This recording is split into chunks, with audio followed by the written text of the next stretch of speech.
Hi everyone and welcome back to my vlog. Today it's all about the comb and cutter in Blacktown, New South Wales. It used to be called Blacktown Millers, the Shearing Shed, the Sporties, and now it's called the Sportsman's Hotel. It's in Blacktown and it currently is still standing. Here I am at Blacktown Tavern and I believe this is the former location of the Comb and Cutter, popular live music venue of the 80s.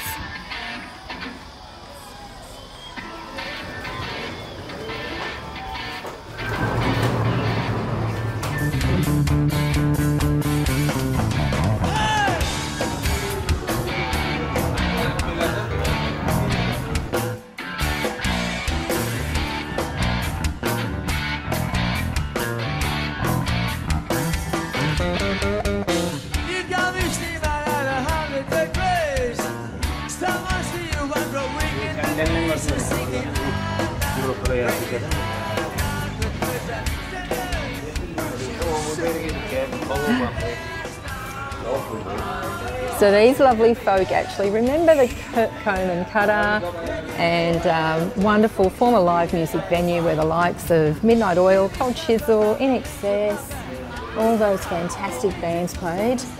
And unfortunately, it's not this area here. It's further down where the bottle shop now is. So you can see they've extended it and just renovated it. Typical kind of bistro tavern style with eateries and bars. So this is it.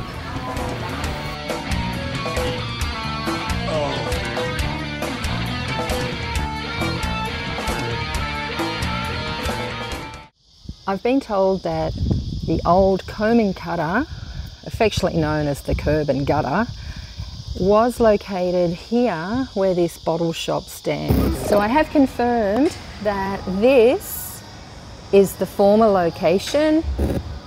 It's where the stage was, it's where the bands performed. Apparently the bottle shop, where the bottle shop is now, used to be a huge video rentals place in the 90s. So as far as bands go, if anybody would call the Comb and Cutter home, it would have to be the Radiators. So Tim McHugh tells me that the Radiators essentially are a Blacktown band.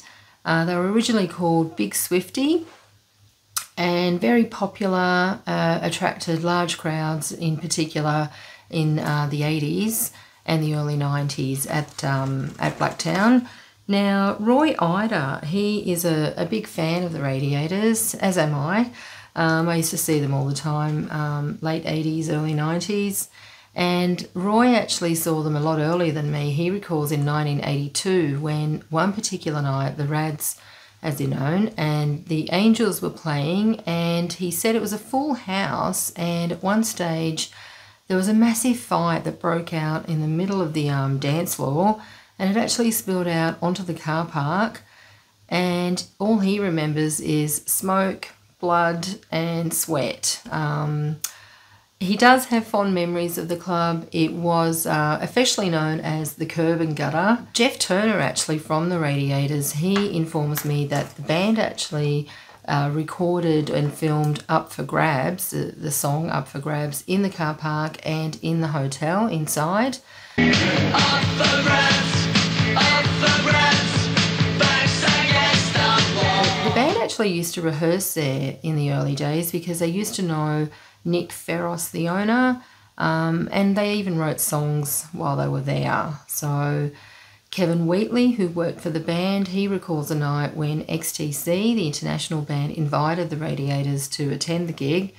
He tells me that the place had 2 stages. Jeff again tells me there was one particular gig. It was New Year's Eve, 1979, 1980, and he tells a story. It was a really busy night because the band actually flew in a Learjet to play a gig in Coolangatta up near Queensland, and then a mad dash back to Sydney because they had to be on stage at the Comb and Cutter for a midnight celebration. Wow, how crazy. Tim also tells me he has memories of one Christmas when there was a Midnight Oil gig, and it was the highest guarantee of $5,000 that they had ever agreed to in the history of the venue. Cold Chisel. One punter recalls a night when he watched Cold Chisel, and Jimmy Barnes actually announced that he got married. He brought Jane on stage, and he also announced that Swanee, his brother, was his best man. So that would have been fun. Apparently Swanee stayed on stage and played with Cold Chisel for the rest of the night. Now, in regards to the Angels at the Comb and Cutter, Kevin, who worked for the band, has a great photo of the man who inspired the song Mr Damage. His name is Dennis Carey, and apparently the story is Rick, the bass player from the Angels, met a bikie called Damage at the Comb and Cutter. He went home that night and he apparently sat up all night writing Mr Damage, and it became a huge song for the band live.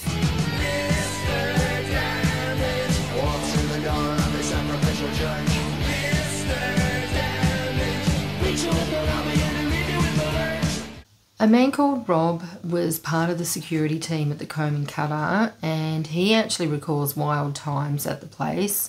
So depending on what bands were playing, it kind of dictated on the size of the crowd and the attitude of the crowd. And often, there were troublemakers they had to ask them to leave and then they had to escort them. And Rob sort of recalls where sometimes it would get ugly. Police were always on standby, but yeah, they kind of took their time if they were called. And many times, apparently, after evicting people out, they'd sort of have a couple of schooners thrown at them from mates of those people. Can't get drunk in a bar anymore. There's all these laws about responsible service of shit. They built those buildings so we could get drunk, and now we can't bloody get pissed. Where are you supposed to get pissed? At home by yourself, look in the mirror? Hey, Carl, want a beer? No, mate, I already got one. Thanks for asking. You're shouting bullshit, I got the last one. And Rob recalls one of the worst times was when a local bikie gang turned up and wanted to get in without paying, and when they refused them entry, it just turned really, really ugly. So look, despite all that, Rob does recall some fantastic memories and times at the Comb and Cutter. And as you can tell, you sort of can guess why it was called the Kerb and Gutter. Regarding other sort of events there, or, there used to be discos there, and one particular man called Peter Wenzel Eisenhammer, he was the main DJ that played there for many, many years. He was in the DJ box up there, I think from about 1978 till 82, and he recalls fantastic memories. There's a story from Murray Engelhart, esteemed rock and roll writer, author, historian. He was at a Midnight Oil show one night in the early days, and for some reason he didn't get his hand stamped on entry, so that when he went out, he decided to draw a stamp on his hand, and naturally the bouncer just wouldn't let him in, and yeah, I guess he missed out. Paul Christie of Mondo Rock, he always headed there with the band, and always had some trepidation even on stage. So you can kind of get an idea that whilst it was a fun place to watch bands and enjoy yourself, it did sort of have the potential to sort of ignite fires. Somebody actually saw Rose Tattoo one night where Angry Anderson head-butted the speaker box, knocked himself out, and the whole gig was cancelled. So I'll talk about and list some of the performers that did play at the Comb and Cutter. There are people that actually recall Johnny O'Keefe and Cole Joy playing there in the really early days. Some international artists that played there include Bo Diddley, The Cure, XTC, and The Residents. Some Australian performers that played there are Skyhawks, and there's a fantastic photo that I've been able to find of them. It was in a 1978 newspaper clip. There's a great shot of New Race, who performed there. Really nice one of Jeff St. John, Australian Crawl, Mother Goose, Spy vs Spy, The Sports and the Aliens, The Numbers, Broderick Smith, Jimmy and the Boys, The Church, a great flyer with showing In Excess, All Nighters and Spy vs Spy.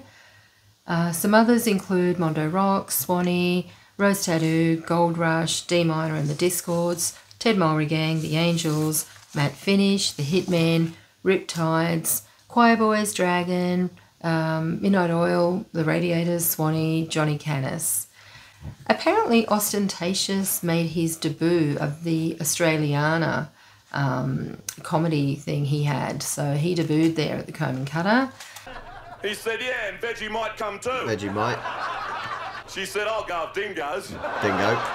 He said, Nulla bores me to tears, leave him at home. Nullarbore? And his wife Wara sitting there trying to platypus. It's a Cascot Platts. And of course, look, there were lots and lots of other bands that played there. The Johnnies, Split Ends, Renee Gayer, Billy Thorpe, Icehouse, The Scientists, Kevin Borridge, Supernaut, Heaven, the Avion, and the Emmanuel Brothers.